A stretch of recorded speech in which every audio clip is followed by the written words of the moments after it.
Hello everyone, I'm Joginder Sharma. As you know, I'm your teacher of English.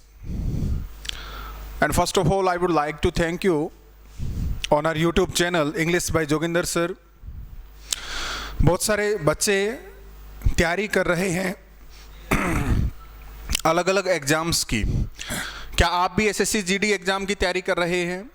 क्या आप भी SSC GD में English subject को select करेंगे? क्या आप भी इंग्लिश के लिए जानना चाहते हैं कि क्या पढ़ें? क्या आपको भी पता नहीं है कि आपका सिलेबस क्या है? तो उसी बिहाफ पर हम बातें करने वाले हैं। तो वेरी गुड, सभी बच्चों के लिए आज मैं यही बात बताऊंगा कि एसएससी जीडी के एग्ज़ाम में आपको इंग्लिश में क्या पढ़ना है। बहुत सारे बच्चे कंफ्यूज हैं कि सर हमें सिलेबस का पता नहीं है। 2021 जो हमारा है उसमें एसएससी जीडी में इंग्लिश लैंग्वेज से क्या हमें पढ़ना है, क्या उसका सिलेबस रहेगा, उसकी बातें करेंगे। वैसे तो आप सभी को पता होगा कि आप क्या पढ़ते हैं और क्या पढ़ते आ रहे हैं, लेकिन फिर भी इसमें थोड़ा सा यूनिक होने वाला है। एक तो ग्रामेटिकल सेक्शन आपको पढ़ना होता है, और ख़ास बात क्या है, ग्रामर को भी कैटेगराइज किया गया है। उसमें से क्या पूछा जाएगा वो फिक्स किया गया है। उसके बाद आपको वोकेबलरी सेक्शन पढ़ना होता है, वोकेबलरी सेक्शन, और एक है हमारा कॉम्प्रीहेंशन। कॉम्प्रीहेंशन जिसे आप पैसेज भी बोलते हैं। यहाँ से ग्रामर जब आप पढ़ेंगे तो इसमें आपको 3 सेक्शन कवर करने होते हैं। एक तो एरर डिटेक्शन जिसे आप एरर स्पॉटिंग भी बोलते हैं, एरर डिटेक्शन का एक सेक्शन है। उसके बाद आपको fillers, fill in the blank जिसे आप बोलते हैं, फीलर्स आपको मिलेंगे एग्जाम में। उसके बाद सेंटेंस इंप्रूवमेंट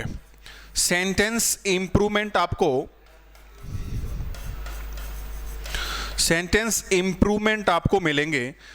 कई बार सेंटेंस रीअरेंजमेंट भी आपको मिल सकते हैं। सेंटेंस रीअरेंजमेंट का सेक्शन भी आपको मिल सकता है। लेकिन ग्रामर में आपको बेसिकली क्या पढ़ना होता है, एरर डिटेक्शन से क्वेश्चन पूछे जाएंगे।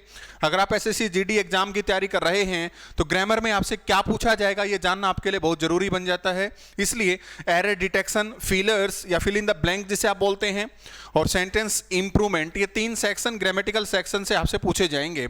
उसके बाद वोकेबलरी सेक्शन में आपको स्पेलिंग्स पढ़नी होती हैं। स्पेलिंग मिस्टेक्स आपसे पूछी जाती हैं। इसके लिए मैं आपको प्रोवाइड करूंगा पीडीएफ भी। यहाँ पर आप टेलीग्राम चैनल को ज्वाइन कर लेना। यहाँ पर आपको मोस्ट इंपोर्टेंट स्पेलिंग्स जो हैं, जो आपको बैठते ही एग्जाम में दिख जाएंगी, बहुत ज़्यादा बेनिफिशियल आपके लिए रहेंगी। उसके बाद इडियम्स एंड फ्रेजेस जो आप बोलते हैं, इडियम्स एंड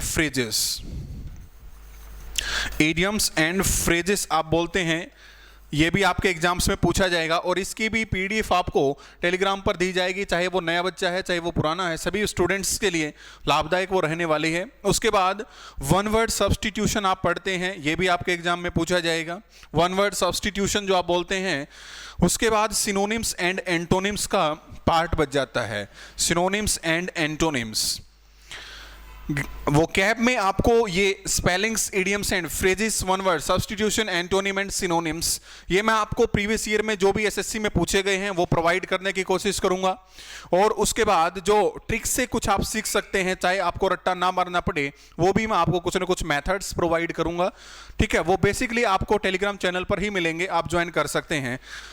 उसके बाद ग्रामर में वैसे तो बहुत सारे टॉपिक्स हम पढ़ेंगे, अराउंड 15 टॉपिक्स, लेकिन प्रीवियस ईयर में एसएससी ने क्या पूछे हैं उसके ऊपर फोकस आपने जरूर रखना है। एसएससी का एक सीधा सा रूल है कि वो प्रीवियस ईयर से क्वेश्चंस पूछ लेता है, एज इट इज पूछ लेता है, कई बार तो ऑप्शन भी चेंज नहीं करता है। इसलिए आप ग्रामर पढ़ें, टॉपिक पढ़ें, उसकी प्रैक्टिस ज्यादा से ज्यादा क्वेश्चंस की करें, लेकिन प्रीवियस ईयर के क्वेश्चंस को करना ना भूलें। ग्रामर में आपको इस प्रकार से तैयारी करनी है, सिर्फ थ्योरिटिकल आप रट्टा ना मारें। कई बच्चे थ्योरी पढ़ते रहते हैं, सिर्फ टॉपिक पढ़ते रहते हैं, उन्हीं को रट्टा मारते रहते हैं। नहीं, क्वेश्चंस जितने आप करेंगे तभी आपको मार्क्स अच्छे मिलेंगे। 25 मार्क्स की आपको इंग्लिश देखने को मिलेगी, 25 क्वेश्चंस होंगे, 25 मार्क्स होंगे।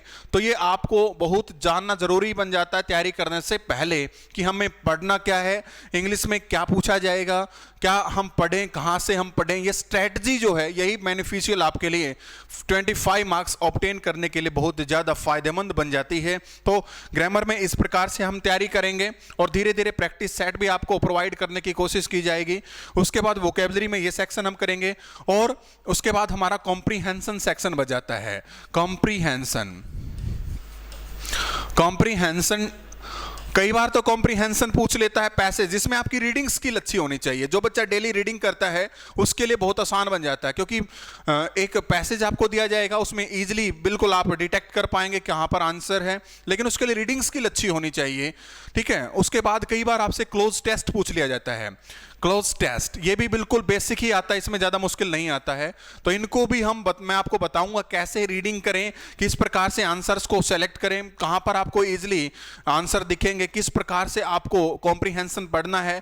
क्लोज टेस्ट से आप डरते रहते हैं, डरने की आवश्यकता नहीं है। क्लोज टेस्ट को कैसे रीड करेंगे, किस प्रकार से आंसर्स को आप सेलेक्ट करेंगे, वो सारी बातें हम कोर्स में करते रहेंगे। लेकिन इससे पहले कि हम प्रैक्टिस सेट या कोर्स स्टार्ट करें, आपको जानना जरूरी हो जाता है कि इंग्लिश कितने मार्क्स की आएगी, क्या क्या पूछा जाएगा, आखिरकार हमें पढ़ना क्या है, स्ट्रेटजी क्या होनी चाहिए। तो इस प्रकार से आपका पहला माइंड सेट बनना बहुत जरूरी है। तो ग्रामर, वोकैबुलरी, कॉम्प्रीहेंशन ये पढ़ने आपके लिए बहुत जरूरी है। और इसके अलावा प्रीवियस ईयर में जो भी क्वेश्चंस चाहे वोकैब के हों चाहे ग्रामर के हों, वो भी आपके लिए जानने बहुत जरूरी हो जाते हैं। इस प्रकार से बहुत सारे बच्चे जो डरे हुए थे, जिनको पता ही नहीं था, और कई बच्चे तो हिंदी को चूज कर लेते हैं, जबकि हिंदी में क्वेश्चंस ज्यादा गलत हो जाते हैं, गुंजाइश ज्यादा रहती है गलत होने की। इंग्लिश तो सिलेक्टेड पोर्शन है, ज्यादा नहीं पूछा जाता, तो इंग्लिश को आप सेलेक्ट करेंगे तो आपके लिए अच्छा रहेगा, और सिलेक्टेड सा पोर्शन हम करेंगे। तो आज के लिए इतना ही करेंगे, मिलते हैं नेक्स्ट क्लास में। और आपके लिए धमाकेदार क्लासेज आपको दी जाएंगी और बेनिफिशियल बहुत ज्यादा रहेंगी। वो आपको पेपर में अच्छे क्वेश्चंस दिखेंगे और आप सोल्व कर पाएंगे। तो आज के लिए इतना ही करेंगे, मिलते हैं नेक्स्ट क्लास में। और आप वीडियोस देखना चाहते हैं तो चैनल को सब्सक्राइब करना ना भूलें, तभी नोटिफिकेशन आपको मिलेगा। Okay, bye, take care.